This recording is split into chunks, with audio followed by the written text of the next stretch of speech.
when you have to sneeze. Ah, we did it.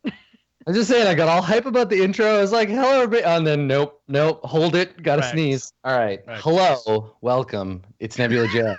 Zero hype now. Hi. Yeah, Hi. Lie down. Welcome to the fucking show. Of Nebula Jazz. And yeah, the whole hype train just fell off the rails. It ain't even all that good. You might as well go back to bed. Shit. Still better than being in bed. Still better than esports. So welcome to the show, everybody. I am joined by my cast, which proves once again nothing can stop Nebula Jazz, not even LA traffic. Thanks for making the effort, everybody. Although it sure can try.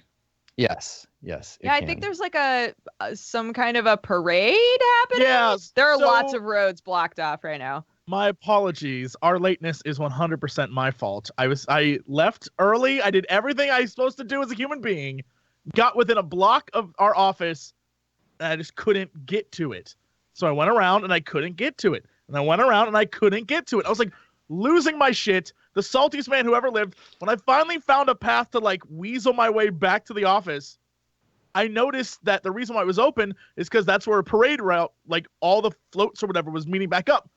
It wasn't just a normal parade. It was a parade honoring veterans. So I felt like a giant asshole for messaging everyone like, everyone's blocking the fucking road. God damn it. I hate this city. Meanwhile, it's like all these people saluting. I'm like, oh, crap. I'm the bad guy now. Okay, but can we talk about a situation in which the parade would not have warranted that response? Like, what kind of parade would you have been like, no, fuck it, still against it, not down? No, are there a lot of parades in LA? Kid parades. Parades honoring flowers. Fuck that. Parades about, fellowship of man. F it. I'd run them off the road. I'm just saying, I can't, you can't fight with the veteran guys. The one guy was driving an open top Jeep. I immediately knew that he was way cooler than me. He was driving an open top Jeep, cigarette in his mouth, in full uniform, just like he might have been maybe 70 years old. And I was like, this guy fucking gets it. He's seen some shit. I gotta give him right away. I was like, oh, man, after you. I wish that, that guy, I wish I didn't feel like such a dick for complaining about all that, but I do, deep in my soul. Well, that's good. See, just another reason why, if we stop having wars, we won't need veterans, and then we won't have parades, and then we'll have our show on time.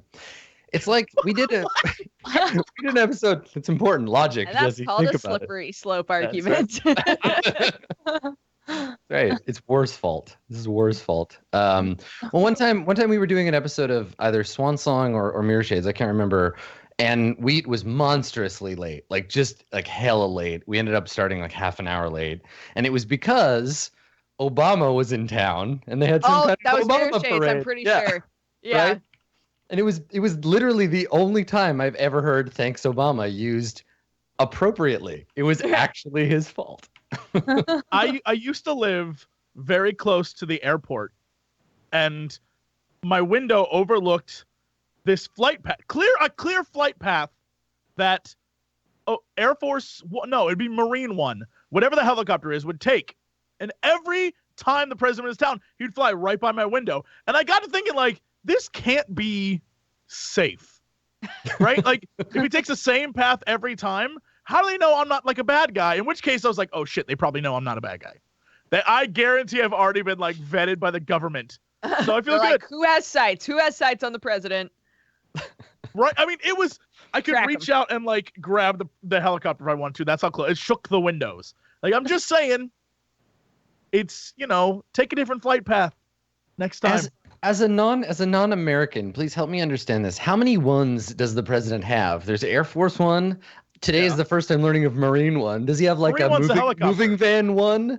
Does he have a hoverboat one? What is there a list of ones? God, I hope so. Yeah. Everything that he's in becomes that. So if he was in a different plane, that'd be Air Force One. If he was in a whatever helicopter, that becomes Marine One. So bicycle everything one. is bicycle, whatever he's in, that's number one. It's the number one thing in the country. So he could be Pizza Hut One, or whatever, I'm pretty into this. I like it. Yeah. I like it. So he just goes around creating ones wherever he is. Man, that's exciting. That's Shit, dude. I want that. I want that. They have Air Force One, Army Here we One, go. Coast Guard One, Marine One, Navy One, Ground Force One. There's a fucking huge list. What is Ground Force One? Yeah, is it a One? giant Ground Force- tunneling mole he Ground rides? Force or- One is like a really fancy stagecoach. Oh my god. Amazing. like pulled by horses, I don't.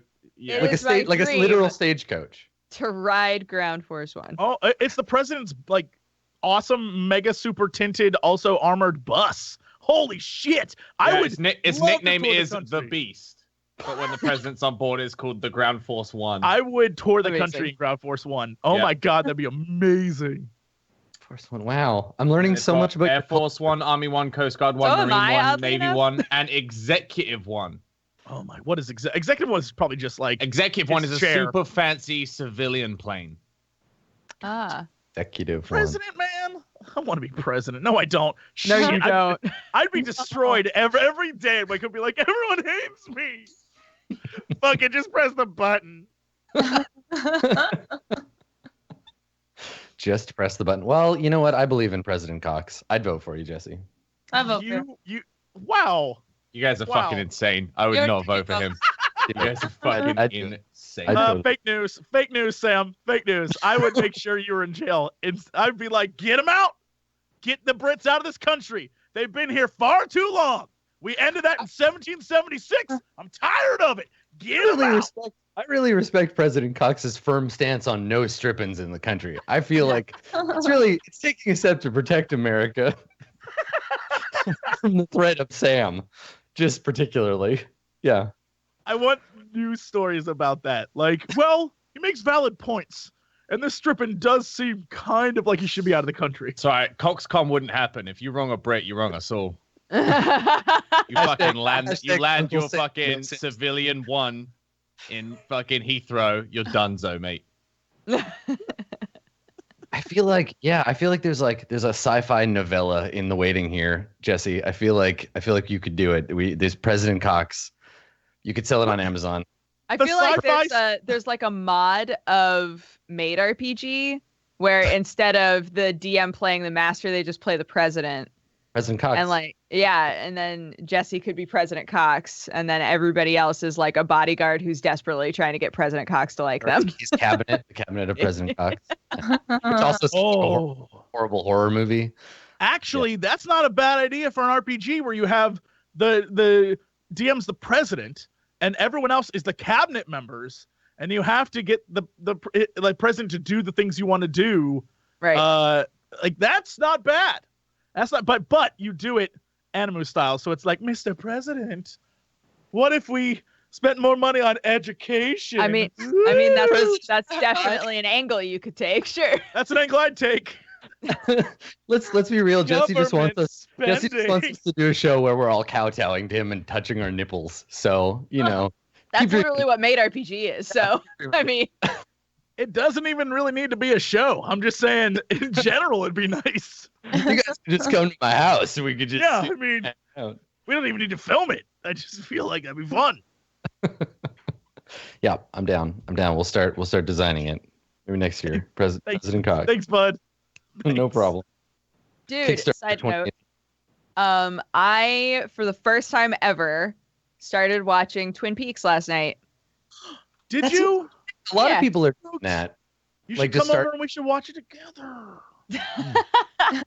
Dude, it's yeah. I see where lots of other things have pulled inspiration from Twin Peaks. Just for watching like the first episode, I was like, "Holy shit, this is where a lot of tropes came from." I feel it. I watched It is I tropey, watched yeah. Space Odyssey with someone who'd never seen it before. We watched 2001 Space Odyssey. And within the first 10 minutes, she was like, I can't watch the rest of this. And I was like, why not? And she's like, I feel like I've seen it everywhere else. Like, Yeah. all Yeah. it's already so familiar to me. Well, I will say, shout out to everyone who's preparing for the Twin Peaks comeback. Let me just say, watch the whole first season. It's amazing. Watch the first half of season 2, and then be prepared to be really disappointed until the last 2 episodes. Like, Or I know what Twin alternately- Peaks is. Alternately, skip all that shit. Just watch parts 1 and 2 of Who Shot Mr. Burns. Done. It's the exact same thing. Yeah. So you're good. But also, if you want another experience that's Twin Peaks-esque, go get Deadly Premonition the game, which is basically the exact same thing except slightly different. Well, there's Still this, great. There's this whole thing that I think, I mean, correct me if I'm wrong, but I think that Twin Peaks is the progenitor of the sort of Pacific North weird, like subgenre of stuff, right? Like that. There's a lot of X-Files that feels very like, PNW in that way. Obviously, Life is Strange, Oxenfree, they all kind of fit into that. Like so many parallels in Stranger Things. Like so many. Yeah. Yeah, to answer Sam's question, Twin Peaks is about like a town where fucking weird shit happens. But there's it's basically a murder takes place and it's a who's done it, but it's super bizarre and super weird. And have you seen anything by David Lynch, Sam? Any David Lynch stuff? Oh no.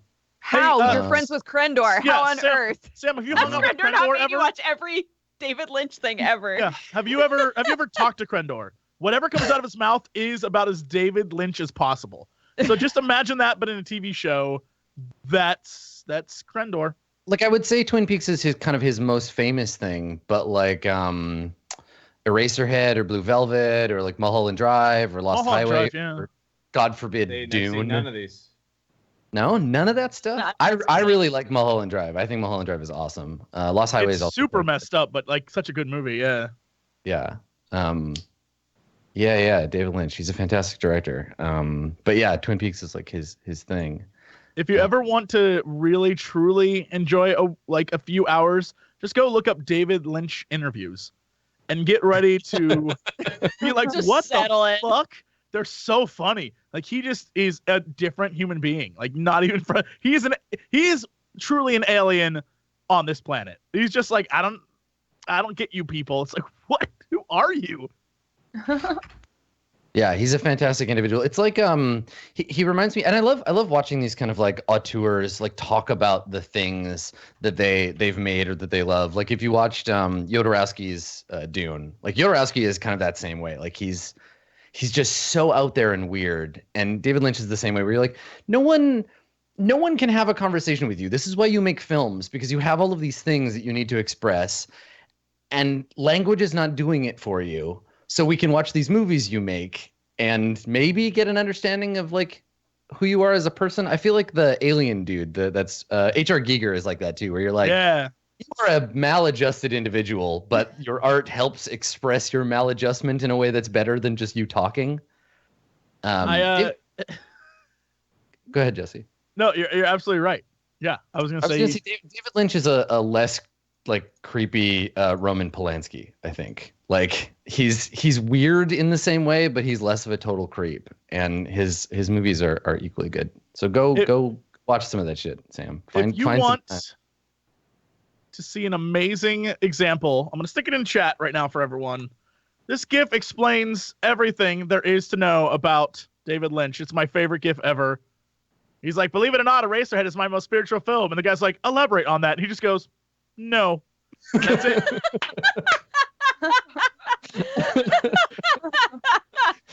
Holy shit. Wait, did anybody else see Guy Ritchie's King Arthur movie? I did. My god. I loved it. It's great. It's fucking great. Out? Yeah, it came out. I need to see that. Truthfully, the best summation of this film is imagine blonde hair Sam Strippin discovering he has Witcher powers and then getting some of the boys from the block and just murdering a demon. That's the movie. That's the movie. It is straight up super entertaining. You have no fucking clue. It's dumb as shit. Stuff makes no sense half the time, but it's done in an entertaining way that I don't even give a shit. I enjoyed every minute of it. The sound design in pretty much all of Guy Ritchie's movies is always great. And I also feel like if he decided, hey, I think I'm going to teach a master class on how to do montages, I would go to that. There's stuff that in any other movie would take like 30 to 40 minutes. And he's like, but what if it was 5 minutes? He does that in everything. He did that. It's amazing. It's so good.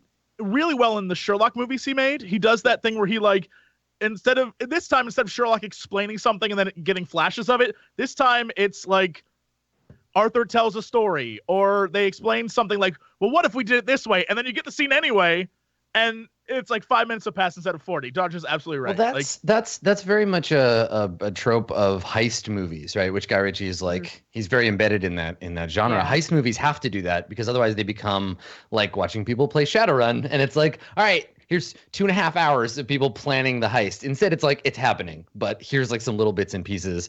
It's like the commando arming sequence, right? It's just, instead of watching him like get out each individual gun and prepare it, it's just like knife, gun, we're done, let's go. Yeah. And that frenetic pacing, that's really cool. All the reviews are so bad, but all of the human beings that I know who have seen it and are talking about it have said good things about it. So it's like, it's Lock, Stock, and Two Smoking Barrels set in a King Arthur universe. That's the movie. But with Sam as King Arthur. I just want to stress this, guys. I feel like half the reviews are like, even when I was in the theater and I was laughing at a lot of the really English jokes and the rest of the theater was completely silent, that was just an indication to me that like he's just such like a British movie maker that sometimes people just don't get it. See, I felt that way. I felt that way about Canadian Bacon. Yeah. You know what? Not a lot of Canadian movies for me to laugh I love that movie. I know. Who doesn't? That's the last John Candy movie, I think. Yeah, if not the last one, very close. Mm-hmm. God, that's old. I'm 1,000 years old. Yeah, Uncle Buck. Let's talk about John Candy for a while. Let's talk about John Candy. Shit. The reason I think I like John Candy so much is Home Alone, right? His little cameo in that as the like polka guy forever cemented me as a John Candy fan as a kid. And then after that I was like, oh, he's like an adult who makes adult films. Weird. Yeah. John Candy, rest in peace, Canadian buddy. Bacon. That is a Canadian as fuck movie, by the way. That is super Canadian. Yeah, we don't have a lot of cultural exports, but that's one of them. Yep. Yep. Well, I mean, there's nowhere to go from here. Like John Candy is the end of the conversation. Yeah. We have to we'll take a moment for John Candy. If there's a rainbow, John Candy is the end of the rainbow. And now we must return to reality. So and I mean we're fine. We're a little behind, so let's get started on the episode. Yes, so you all have a plan that you have been ready to enact. And let me go over it for my own sake, but also for yours and for the audience because it's a little convoluted. Yes, please. So let me get it straight. You can help correct me if I'm wrong on what this plan is. But I will. So okay, so you put the word out through the Planor agency that you have a mysterious artifact, but you weren't willing to say like it's the Agaran Scepter of Ascension. You just posted pictures of it on Space eBay and were like, "Hey, we have this thing. Come get it. We're gonna sell it."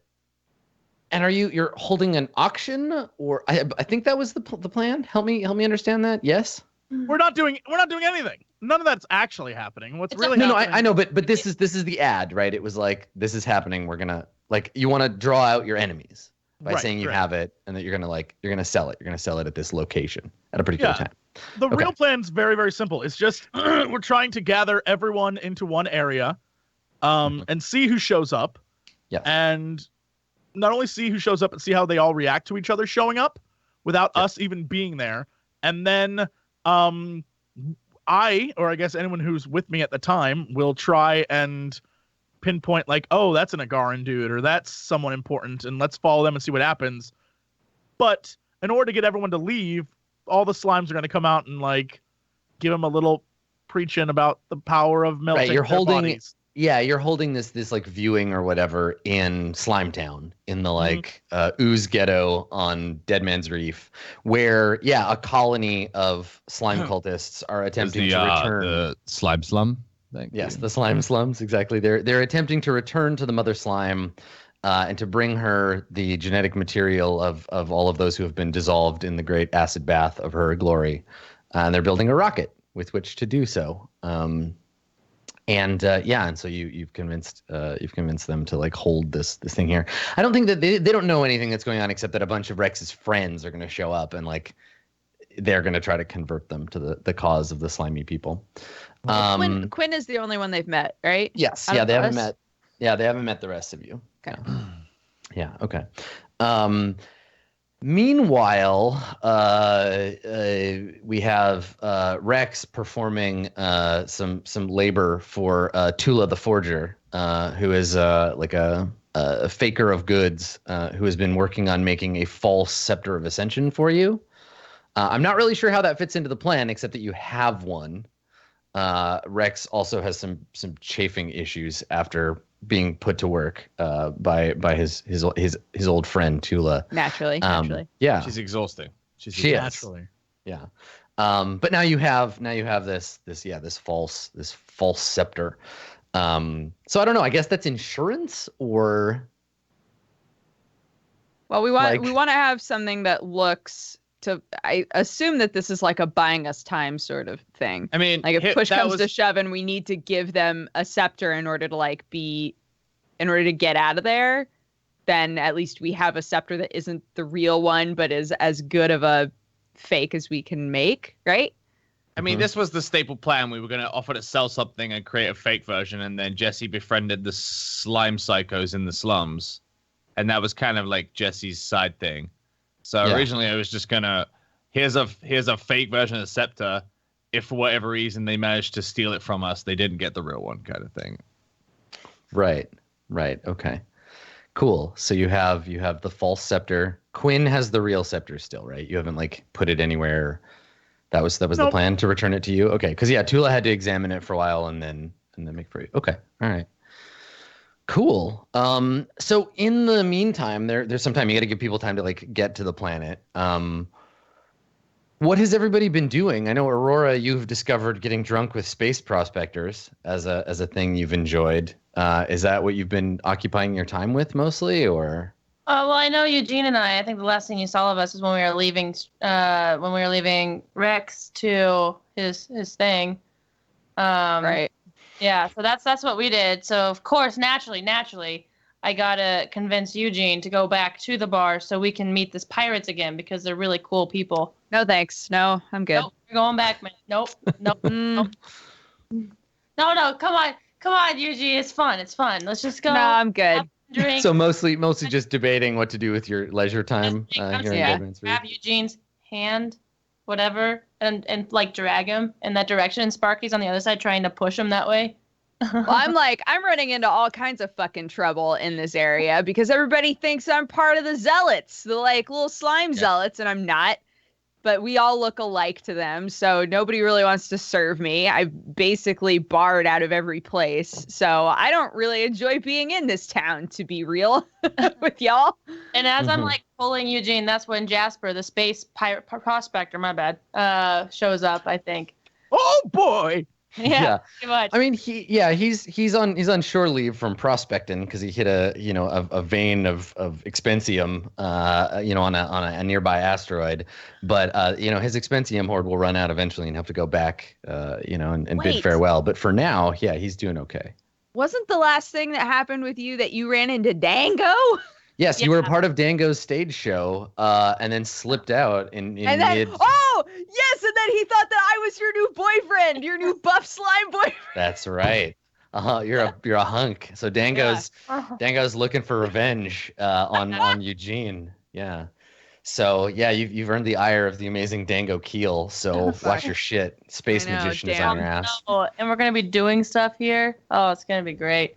Well, I wanted to do a scene where Jasper shows up, and I want to try to get him on our side if we can. Yeah, so I think the episode starts before we jump to where Aurora and maybe Eugene, if Eugene you get dragged along. Before the episode starts, I think we fade in from the credits. Credit music fades out.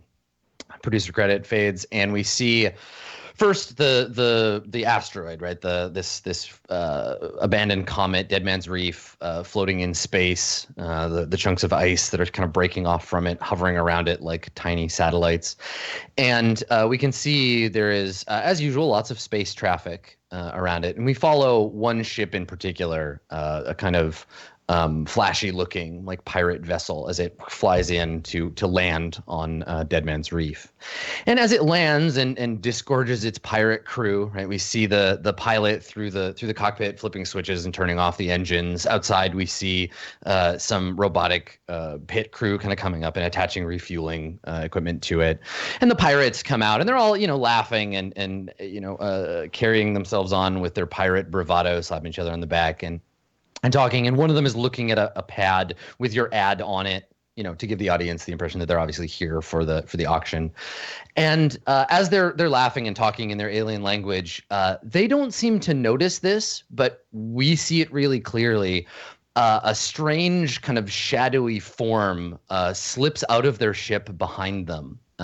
It looks a bit like if we filmed this in reality, like this one character was filmed in a tank of water and then superimposed on the scene. They move with a kind of fluid grace, and they have a long kind of cloak-like garment that kind of acts like tentacles out behind them, so they kind of like float out of the hold of the ship. And we can see that their head, they've got a hood up. Their head is, we can just see a plain kind of looking mask. It's just like a white surfaceless mask. And this shadowy figure floats in between the pirates. They don't really seem to notice. And one of them maybe looks up and looks at the thing. And we can see his reflection in the surface, the polished surface of the mask. And it just makes a whispering sound. And the pirate blinks a couple of times, shakes his head, and then turns back to talk to one of his friends. So this creature was hitching a ride on their ship, and then kind of flows into the crowd and disappears as we pan over.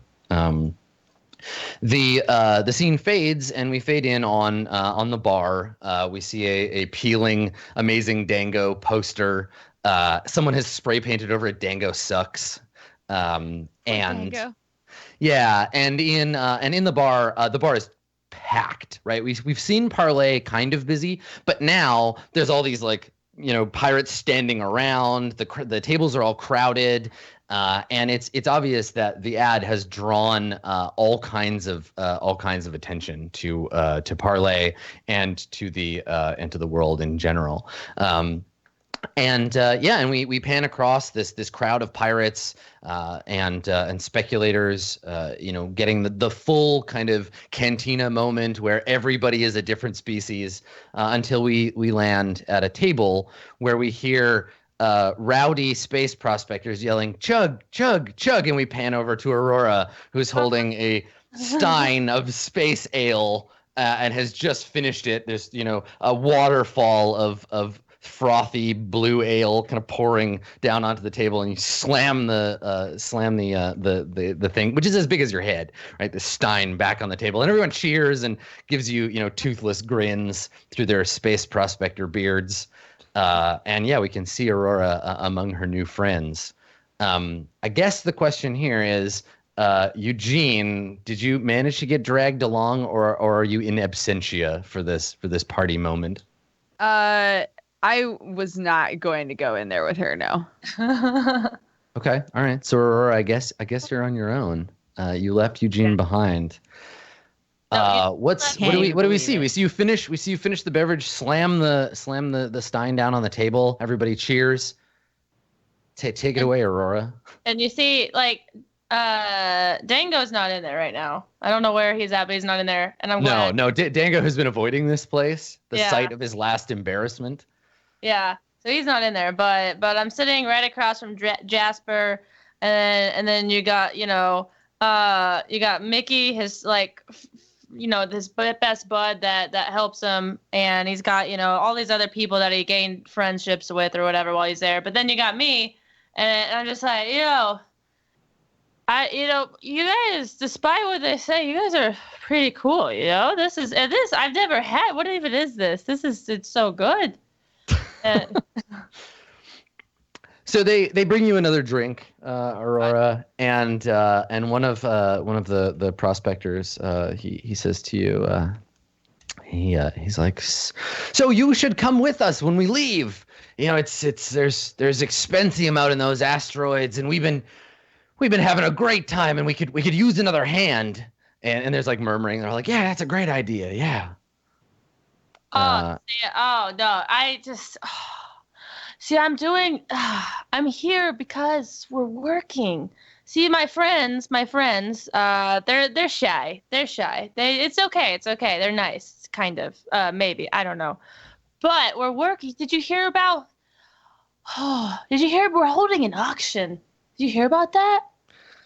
And there's some kind of like whispering, like they all kind of like look at each other, and maybe somebody at a table nearby, we see a pirate like shift in his like leather pirate harness and kind of like look over his shoulder at you to eavesdrop. And the prospector Jasper's like, and Ted, no, we haven't heard about any auction. We spend most of our time here in Parlay. Well, you. And he like looks rapt, ready to hear your story. Well, you got money. You said you got money, right? You said you got money, right? Yeah, they all exhibit the nervous chuckle of the temporarily rich. Yeah. Well, it's for this thing. It's like, I don't know why it's a big deal, but my friend had it in his pants for a long time, keeping it safe. But now we're gonna auction it off. So it's really, a lot of people really want it. It's really. Oh man, it's so cool looking though. I can't remember the word. Oh, it's not coming to me. It's like this big or something. Scepter. That's what it is. Yeah, and they're all like, eager to hear the rest of the story. And I think that we can see, and maybe Aurora is not aware of this, but yeah, like all the nearby tables, people have turned to like listen and see what's going on. Hashtag kidnapped. Oh yeah, but is this? I think it's a weapon. It could be a decoration. I've never gotten into. I'm a robot. Okay, so we don't really do that. Minimalist is my style. But something you might like, because you have money now, and it's a good thing to show off. I'm like talking to Jasper really loudly too. Yeah, totally. Yeah. And they're all listening to you, not because they're really interested in this thing that you're saying, but because you're like an attractive humanoid that they're interested in being around, and they don't want to like offend or annoy you. So they're just like, yeah, that's really interesting. And like, kind of nodding and smiling. And I don't think you're just getting a lot of positive reinforcement from these prospector folk. And I'm drunk, so it's great. It's just encouraging me to go on. It's great. It's great. Yeah. Oh, you want to go see it? You want to see it? I could show you it. You want to? If my friend lets me, it might still be in his pants, and I just, you have to grab it because I'm afraid you'll get mad if I do. And I think they kind of like look at each other, and a few of them like finish their drinks, and Jasper nods, and he's like, this place is getting too crowded anyway. Let's go. And he like slaps his knee, and everybody gets up and hoity-toity. Yeah, they grab. He's a prospector, not a leprechaun. Hoity-toity. He's from Leprechaun 4. It's a complicated and somewhat racist planet. Yeah. Prospector, close though. So they get up and they're like, yeah, let's go see this thing. Yeah, it's the scepter, and so they start to kind of like drag you out of the bar. You get sort of swept away with them.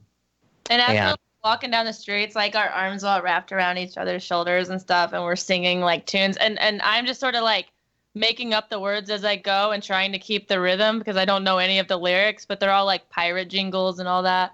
And so you can loudly hear us going to the ship, which I'm assuming Eugene's on, hopefully. I love that your strategy. I love that your strategy is, if I can't bring Eugene to the party, I'll bring the party to Eugene. Like, you want to come to the bar with me? You're like the worst roommate ever. Like, let's go to the bar. No, come on, let's go to the bar. Fine, no, just go without me. 6 hours later, it's 4 a.m. Suddenly, like, bam! Eugene, wake up! I brought pizza. Yeah, exactly. So, I think you leave, and we see that big like burly pirate as y'all go by. We see you leave, and he's just like, check. Like him and his goons are ready to go. and they follow along behind you. And I think that we get one last shot as you spill out into the street of the outside of Parlay, kind of the neon glow of its sign illuminating the pool as Jasper drunkenly unties his cyber mule from the front of the water and hole. We see that same shadowy form from the docks. Just kind of like flow out of the bar and follow the group of you out into the street. You head out. So we cut to Eugene. Eugene, what are you doing? What are you up to? So, as if this was a movie, right? They would all like drunkenly leave the bar, and she would have out loud said something about like, "We'll go to my ship where Eugene is," but then it slowly like zooms in the background where I probably meant to leave, right? I was like, I'm gonna get out of this fucking town. I hate this place. They have slimes here, and I don't want to be associated with them. But while sort of like waiting for Aurora for a little bit to see if she would come back out, I've noticed, as there have been more and more people in this town, there's been a bigger sort of like, factory isn't the right word, but there's definitely a group of beggars that have like a system in this town, right? Like there's a corner where there's an old alien woman with a bundle that might be a baby, but might just be a rock. You don't really know. And at a certain time every day, I've seen this lady swap out with another lady and take the bundle. And so I want to see if I can create an aspect for this town. Yeah. That I just like, it infuriates me to see people trying to hustle, but being so fucking obvious about it. And so I like want to say that I approached them and I've been trying to like help them with their organization. Like, nah. If you're going to move, you can't replace yourself with another lady with a baby. That's like too obvious, right? Like, right. And obviously the over there and then. Yeah, obviously the baby is like actually a full-grown sentient alien from a planet where everyone looks like humanoid babies, and he's played by like George Carlin. With a super deep voice. Or George Burns. Yeah, he's played by George Burns, and he's got like a cigar, and definitely. Let me up already. Yeah. You're busting my balls over here. We're doing our best. This little baby, wham, I'm a baby. It's got like a bonnet on. Yeah, totally. Are you mocking my profession? Go ahead and roll. And your plan here, your intent is that you not only are creating this like network, but that you'll get, if you succeed at the roll, you'll get some access to them as a boost later. Like it's appropriately attuned to your group. Okay, I think that sounds like pretty appropriate for Dead Man's Reef. Let's say difficulty 2, probably clever. I think. Okay. Oh, thank God. Yeah, there you go. All right, so. Let's see. What do you want to call this aspect? I can't think of anything clever, so maybe like eyes on the streets or something. Yeah. Let's say street rats. like let's see. Network of hustlers. Cool. And you got a free. Now, do you want to spend You'd have to either re-roll or spend some like 2 fate points to get more than one free invoke on it, because you only got a 2, right? Right. Yeah. I assume you don't want to spend. You don't want to spend. Okay. All right. Cool. All right. So there's this network of beggars and informants and stuff that you've managed to like work your way into, understanding and knowing some of them, and you can call on them. Later. Cool. Okay. So I guess we see you there as they like go by. Yeah. I've become like the mom of the operation, like telling who to go to which like corner and shit. Cool. I actually want to like walk by, but as we're walking by, I don't see Eugene, but like really close by, I see one of the spiritual people, one of the spiritual slimes, like the cultists or whatever, and I mistake it for Eugene. Oh, Jesus. Okay. All right. Okay, so as you're heading towards the ship, we cut to we could do a scene, probably the mistake already in progress. And yeah, there's one of these little slimes holding a tambourine, and yeah, probably just like standing on a street corner, like banging the tambourine, and we see you and your crowd of drunken prospectors, kind of like come up to them. What do you say? You see Eugene just standing there like banging a tambourine and like Yeah. So this is like pretty much like across the street, like I'm like, oh, Eugene. Oh, this is everybody, Jasper. This is my friend Eugene. Eugene, where'd you get that? What is that? What are you doing? It's maybe gotten bigger. You've gotten bigger. What did you eat, Eugene? You letting yourself go? and the slime turns to you, Eugene turns to you and says, "I'm sorry, friend. I don't think we've met." And he like a hand extrudes from his chest to shake yours. Oh, Eugene, He like makes the effort to create a hand, which I never do. And I almost take it, like I reach my hand out again, and I'm like, wait a minute. Yes, we've met. Yeah, are you playing games? Your face has changed. What did you do? Did you just get tired of your old face? And I like reach my hands out to like grab at his face and like stretch it. Like, what's changed? It's just different. What'd you do? And I think he takes you in a hug and says, "Oh, what a pleasant sentient you are," and like wraps his little slimy arms on you, pats you on the back. "I'm always happy to meet a new friend." No, wait, but Eugene, guys, don't worry. I think he's been drinking too. I think, this is Eugene, it's me. Like I'm here to show people. I'm here to show people the scepter. We're gonna take them to the auction. Are you going? And he's like, "I'm sorry, I don't know anyone named Eugene. My name is Clarence." No. And he just kind of like stares at you with his big slimy eyes. No. Your name's no. You. Oh my God, this is embarrassing. Guys, I'm really sorry. I swear, this is my friend. I think that he's had a little too much. I think maybe I should take him. I should just take him back to the ship, and we should like. And he nods, and he's like, "Yes, I would love to see your ship. That would be delightful." I take his slime hand and Don't let Clarence touch my shit, Aurora. You're not even there. You're busy working with beggars. You're not even there. I take Clarence's hand, human-like hand, and we start walking back. Oh, Jasper, you can still come, but not your friends. Okay. So yeah, Jasper gives like a knowing look to his friends, like, "Nah, time for old Jasper to work his magic, boys." And they're like, they part ways. They know when it's time. And yeah, Jasper and Clarence go back with you to the ship. Rex, are you on the ship when these goons arrive, or are you elsewhere? I'm at Tula's place. You're with Tula. Okay. Quinn, What about you? I'm still prepping. Well, last time I was working for the slime, so I guess I'm still You're in Slime Town? helping build their ship. Yeah, I'm still. Okay, all right. So we follow Aurora, and even though you've discarded most of the prospectors, save Jasper, the sort of shadowy, like squid-like presence floats after you in the distance, moving through the crowd. The three of you arrive at your ship, and we fade in on the outside of the ship, and it's sitting in the port, being refueled, and and Clarence looks up at you. He's still holding hands with you, and he looks up at you, Aurora, and he says, "Oh my, what a lovely ship."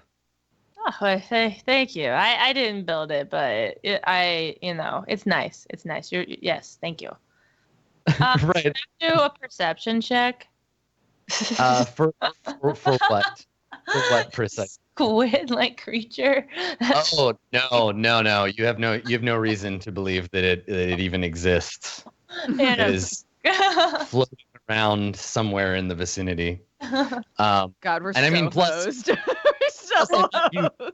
You've proven that you are not on your game perception-wise here, right? Like your what escort. about Sparky? He's with me. He's not drunk yet. I mean, Sparky is an extension of you. So if you're drunk, Sparky cannot function. Sparky needs commands. but maybe that's what we see, right? Maybe we see the three of you go onto the ship, and we don't follow you. We see you go onto the ship off frame, and Sparky is kind of tagging behind, and we see that's actually great. We see the shadowy thing sort of float up to Sparky. And Sparky kind of barks and like growls a little bit, and we see him reflecting in the mask. And these like tendrils of shadow kind of just like float around Sparky's face. And Sparky makes a whining sound and puts his ears down and like kind of backs away and then runs off with a yelp towards the ship. And the presence floats in after him. And then we fade to black because we need to take a break. I know it's short, but that's how it goes. So we'll take a break here, and we will come back, and we will see how much damage Clarence and Aurora and old Jasper, do on the ship. Stick around. More Nebula Jazz. Get back.